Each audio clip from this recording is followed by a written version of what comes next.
नमस्कार दोस्तों, आज हम सीसैट को देखेंगे। अगर आपने ध्यान से सुन लिया, मेरी चीज़ों को ध्यान से समझ लिया और फिर उन पे प्रैक्टिस कर ली, तो आपका सीसैट कभी नहीं रुकेगा, आराम से पास होएगा। मैंने सीसैट को पूरे 3 बार और वो भी आराम से पास किया है। तो ये आप अगर 25 या 26 में देने की सोच रहे हैं, तो ये वीडियो आपके काम का होने जा रहा है। सबसे पहले हम बेसिक चीज़ देख लेते हैं। जैसा आपको ये तो पता ही होगा, 80 क्वेश्चन आते हैं। प्रत्येक क्वेश्चन 2.5 नंबर का रहता है। अगर आपने 27 क्वेश्चन भी सही कर दिए, मात्र 27 क्वेश्चन 80 में से, तो इंटू 2.5 तो कितने हो गए 67.5। तो ये आपका सीसैट क्लियर हो जाएगा। पास होने के लिए आपको पता 33% चाहिए, 66 नंबर। तो ये आपका आराम से क्लियर हो जाएगा। तो सबसे पहला डाउट आता है कि सीसैट को पढ़े कहाँ से। तो आप ये यूट्यूब की हेल्प भी ले सकते हैं या कोई बेसिक बुक भी पढ़ सकते हैं। काफ़ी सारी बुक आती है मार्केट में, आप कोई भी एक बुक पढ़ सकते हैं। या फिर 10th NCERT जो मैथ की आती है ना, वो वाली भी आप पढ़ सकते हैं। मतलब कहीं से आपको एक बार बेसिक कंप्लीट कर लेने आपने, कहीं से भी करो, आप यूट्यूब से कर लो, बुक से कर लो, या 10th की जो NCERT बुक आती है मैथ्स की, वहाँ से भी कर सकते हो। तो आपका एक बार फिर 3 मतलब बेसिक कंप्लीट हो गए, तो फिर अपन 3P पे भी बात करेंगे। लेकिन उससे पहले आपको एक चीज़ बता देता हूँ। जैसे सीसैट क्या सीसैट है, उसमें एक पार्ट रहता है पैसेज का और एक रहता है मैथ्स का। अब ये पैसेज को आप आराम से 1 मिनट में अगर सही से प्रैक्टिस कर लो, जैसे मैं बात करूँ मेरी, तो मेरा पैसेज सबसे स्ट्रॉन्ग पॉइंट रहता है। पैसेज में मेरे लगभग मतलब 27 क्वेश्चन आते हैं, तो लगभग पूरे क्वेश्चन सही रहते हैं, 1-2 क्वेश्चन गलत जाते हैं। जैसे 2023 में मात्र मेरे 2 क्वेश्चन गलत थे, जो ऑफिशियल आंसर की थी ना उससे। मेरे 2023 में जो अब तक का सबसे मुश्किल पेपर था ना, उसमें थे 89.33। मतलब आप लगाओगे तो लगभग कट ऑफ से लगभग 24 नंबर ज़्यादा, क्योंकि आपको पता है 66 नंबर जाती है कट ऑफ, और मेरे इसमें 89.33 थे। तो ये लगभग कट ऑफ से लगभग 25 नंबर ज़्यादा, जो भी 2023 का पेपर जो सीसैट का अब तक का सबसे मुश्किल पेपर था। तो ये मैं बताऊंगा 3P अगर इन पे काम कर लिया आपने, तो आपका भी इतना हाई स्कोर तो मुश्किल है खैर, क्योंकि मैं तो मेरा गणित से पुराना रिश्ता है थोड़ा। मैं जब 10वीं क्लास में था तभी से गणित पढ़ा रहा हूँ और पढ़ रहा हूँ, तो इसलिए तो मैथ्स में मेरे को ज़्यादा दिक्कत नहीं होती। लेकिन अगर ये 3 पॉइंट बताऊँगा मैं 3P, इन पे आपने काम कर लिया तो आप भी आसानी से हाई स्कोर नहीं तो कम से कम 80 नंबर तक आराम से ले आओगे। 75 नंबर, 80 नंबर, और आपको सिर्फ क्वालिफाइंग करना है, सीसैट में टॉप तो करना नहीं है, तो आराम से ये आपके हो जाएगा। बाकी एक डरना नहीं है, प्रैक्टिस करनी है, सिर्फ प्रैक्टिस से ही होएगा। अभी 3P क्या है, इन पर भी बात कर लेते हैं। तो सबसे पहली चीज़ है, आपको इसमें देखना है PYQ। अब PYQ कितने साल के लगाने, 10 साल के, 2013 से लेके और 24 तक के।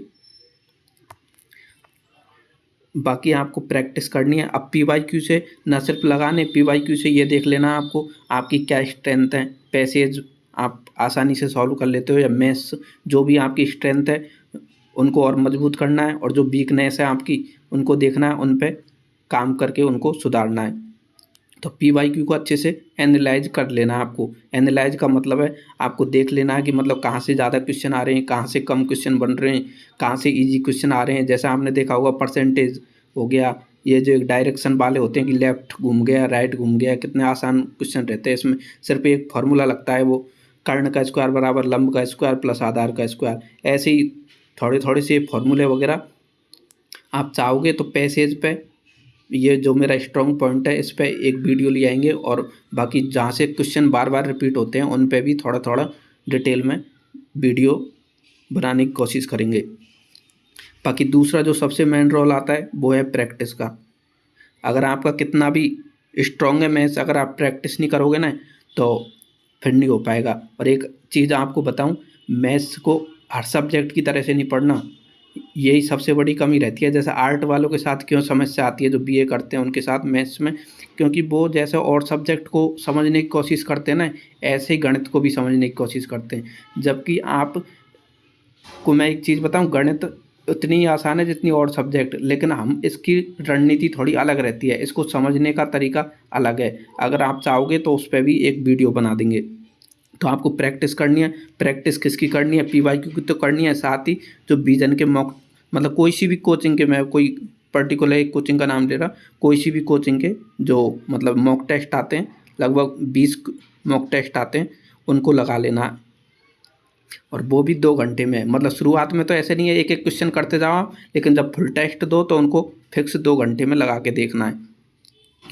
और अगर आपका कमज़ोर है सी सेट, तो आप अभी से आधा घंटा, 10-15 मिनट, आधा घंटा अभी से देना शुरू कर दो। और अगर मजबूत है तो फिर जनवरी से शुरू कर देना, और ज़्यादा ही स्ट्रॉन्ग है तो फिर लास्ट में 1-2 महीना दे देना। लेकिन अगर आपका बहुत ही ज़्यादा कमज़ोर है तो अभी से आधा घंटा रोज़ निकालना शुरू कर दीजिए। तो एक बार जितना भी बताया उसको थोड़ा सा समराइज कर देता हूँ। देखो बहुत आसान है। कैसे आसान है कि एक तो आपको बेसिक्स कंप्लीट कर लेने हैं आपके, कहीं से भी कर लो, आप बुक से कर लो, यूट्यूब से कर लो, कहीं से भी कर लो। बेसिक कंप्लीट होने के बाद में आपको पीवाईक्यू लगाने, पीवाईक्यू 10 साल के लगाने। अब उनमें आपको साथ ही चेक भी कर लेना है आपकी क्या स्ट्रेंथ है, क्या वीकनेस है। इतना हो गया तो फिर और जो पीवाईक्यू लगाने के बाद आपको ये पता चल गया आपकी क्या कमज़ोरी है, फिर आपको ज़ोरदार प्रैक्टिस करनी है। और जो इसका जो समाधान छिपाना है सी सेट का, मतलब आपको पास करना है, तो ये प्रैक्टिस में छिपा है। जितना गणित का तो एक ही सिंपल सा फंडा है, जैसे मैं क्लास में भी पढ़ाता हूँ और गणित से मेरा पुराना रिश्ता है, मतलब काफ़ी समय से पढ़ा रहा हूँ इसको। तो अगर आप गणित में जितना प्रैक्टिस करोगे ना, उतना ही आप जल्दी से कर पाओगे और नेगेटिव मार्किंग, नेगेटिव नहीं होंगे आपके क्वेश्चन। तो प्रैक्टिस पे ज़्यादा से ज़्यादा ध्यान देना है। प्रैक्टिस पीवाईक्यू की हो जाएगी और एक मॉक टेस्ट भी लगा लेने। कोई भी कोचिंग के 20, लगभग सी सेट के 20 क्वेश्चन आते हैं। शुरू में जो हर टॉपिक के अलग अलग आते हैं वो लगाने, और लास्ट में फुल लेंथ टेस्ट देने। इतना हो जाएगा। फिर उसके बाद में एक रणनीति और रहती है दोस्तों पेपर में। अगर जैसे आपका कितना भी स्ट्रॉन्ग है लेकिन आपने पेपर को सही से हैंडल नहीं किया ना, तो फिर और जो मामला फंस जाता है। जैसे आप कितना भी स्ट्रॉन्ग है लेकिन जैसे 80 क्वेश्चन आते हैं, उसमें से 10-15 क्वेश्चन तो ऐसे आते हैं जो आप कैसे भी धुरंधर है, मैं खुद नहीं बना पाता, रूम पे नहीं बना पाता उन क्वेश्चन को, जैसा भी क्लास में भी नहीं बना पाता, अच्छे अच्छे टीचर नहीं बना पाते। तो उनमें नहीं फंसना आपको। अगर आप उनमें फंस गए शुरुआत में ही, तो फिर आपका सी सेट फिर पास करवाना मुश्किल है। तो आपको देखना है, एक तो पैसेज पे पकड़ बना लेनी है, वो सिंपल रहता है, उसमें 1-2 क्वेश्चन ही गलत होते हैं। अगर आपने अच्छे से उसको कर लिया, अगर आप चाहोगे तो उस पर वीडियो बना दूंगा, तो आपके 1-2 पैसेज ही गलत होंगे, लगभग आपके 25 पैसेज तो यहीं से सही हो जाएंगे। तो आधी टेंशन तो आपकी यही मिट जाएगी। और फिर जो आसान आसान मैथ्स के क्वेश्चन आते हैं उनको बना लेंगे, उन पर थोड़ी सी प्रैक्टिस हो जाएगी, तो इससे आपका आराम से निकल जाएगा। उम्मीद है ये वीडियो आपके काम आएगा। Thank you.